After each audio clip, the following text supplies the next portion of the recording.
Hey y'all, my name is Veronica. My pronouns she or they, and I am a childbirth educator coming to you today to talk about pregnancy and your hormones, and also to give you a little comfort measure and position that may help with some of those changes that your body is experiencing right now.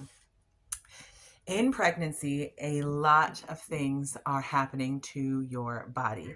As you already know, there are many hormones that are firing to make way for the baby to grow, for your body to adjust, to be ready for the labor experience. So, lots of different things are happening.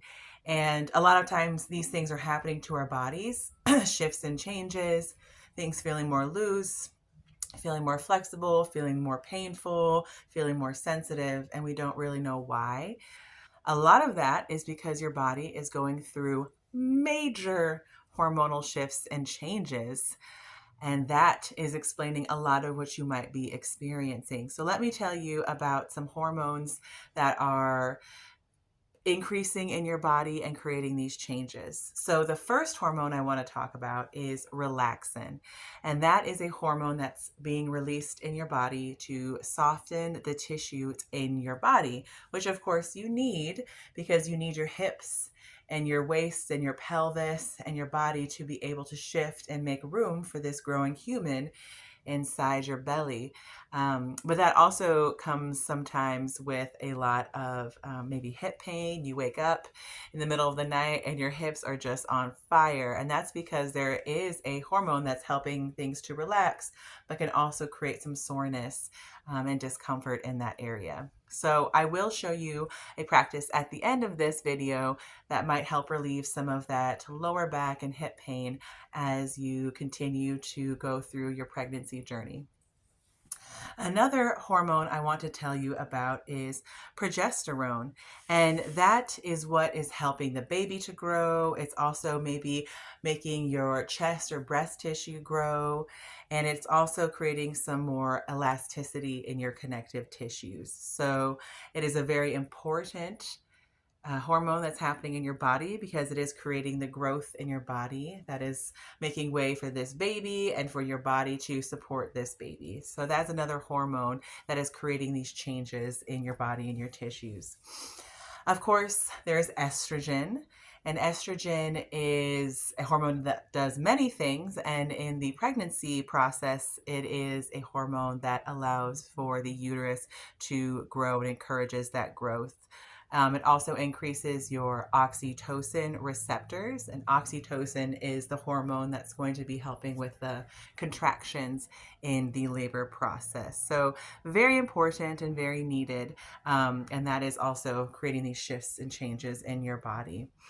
There's another hormone called prolactin that is happening in your body that is a hormone that creates milk production in the chest or breast tissues, which is important for those who are seeking to feed their children and their babies with milk. Even if that's not your choice to do that, your body is still going to be using and creating those hormones. And so that may also come with some different mood and experiences and anxiety experiences.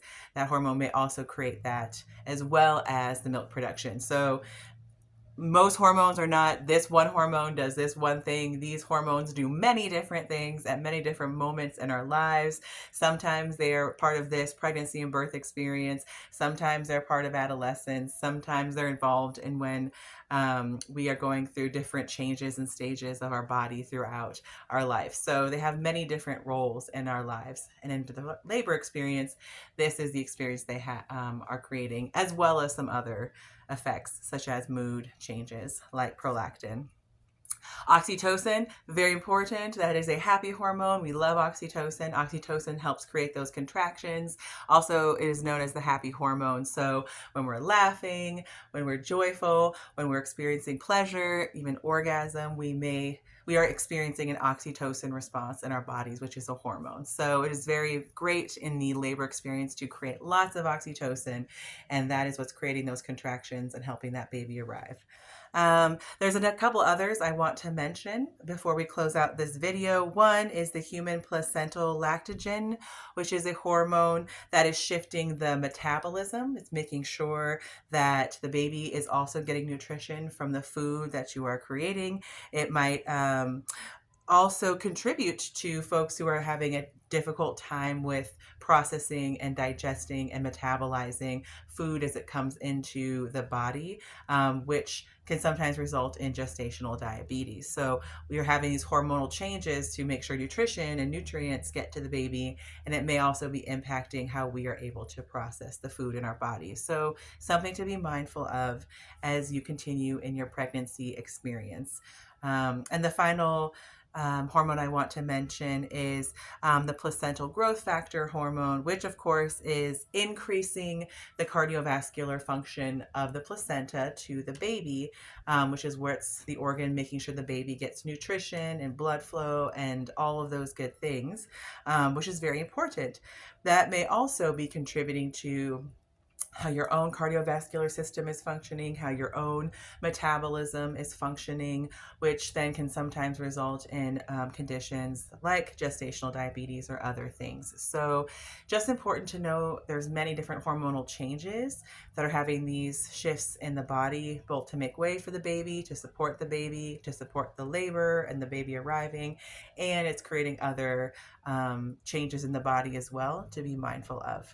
The last thing I want to show you and talk about is just how to support that body as it's shifting and moving and connective tissues are getting softened from that relaxin hormone. And that is a inversion. So putting your bottom up in the air and your chest down.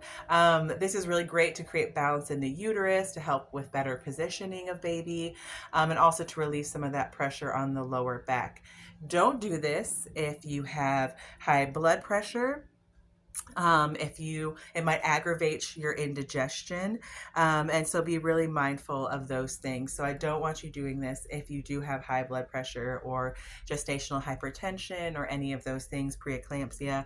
This would not be something for you. But if that's not something you are experiencing, then let me show you this little move. All right, so I have a couple of pillows stacked because I don't want to climb up on a table right now unassisted. So if you're doing this unassisted, this is a good way to do it. If you have someone to assist you, you can go up higher, but we're getting up on our knees on top of an elevated surface of some kind. It can be a table, it can be a couch, and then we are just leaning forward and putting our chest towards the ground. I want to make sure you can see me. Our chest is going towards the ground and our bottom is going up in the air. And so enjoy this relaxation and this comfort measure to take some of that pressure off. And just do some deep breathing and allow yourself to relax. Once you're finished, slowly come up, sit in a comfortable position, allow the blood flow back in your body. Know that you are strong, your body is strong. It is doing amazing things to create safety and health and wellness in your body for you and this baby. So take a breath knowing that your body is doing this and you are existing in its amazing strength. Thanks for coming today. Great seeing you, and enjoy the birth and pregnancy process. Bye.